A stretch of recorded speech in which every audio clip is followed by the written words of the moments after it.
Stop everything. Why do all the libraries have this one green lamp? I think I found out why this type of lamp is so common, so join me and let's have a research party. So if you look up a banker's lamp, you will see one type of the exact same kind of lamp over and over again. And I know this, I recognize these from libraries. I got this as a question from Instagram and I thought it was awesome. She said, why do all libraries have that one green lamp? I think it is called a banker's lamp. And that is a great question. Why do they all have this? Well, you quickly find that it is called an emeraldite lamp. Now, today, there are about 1 billion knockoff lamps because emeraldite doesn't exist anymore. The collectors love this green glass shade and also the distinctive base. And yes, there are collectors. I want to show you this one site I found.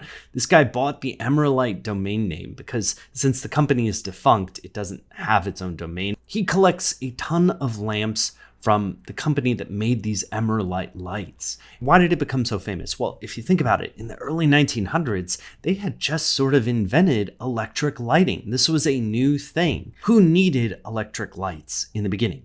Bankers. That's why they're called a banker's lamp. These were the people who were rich enough to afford a new electric light, and also the people who needed light inside to be able to see documents. Now look at the early ads for these lights. They all say you can't be too good to your eyes. Go ahead and look at these postage stamp ads.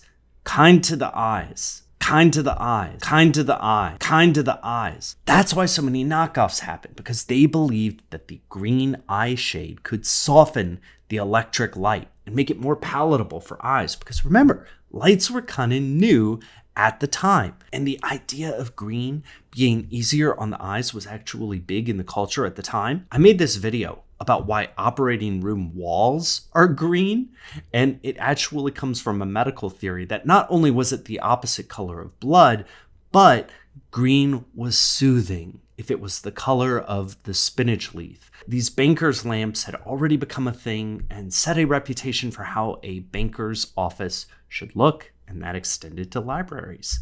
So the banker's lamp wasn't just a fad, it was an adjustment to a new technology of artificial light. It was a coping mechanism, the same way that we have coping mechanisms to deal with looking at our phones all day.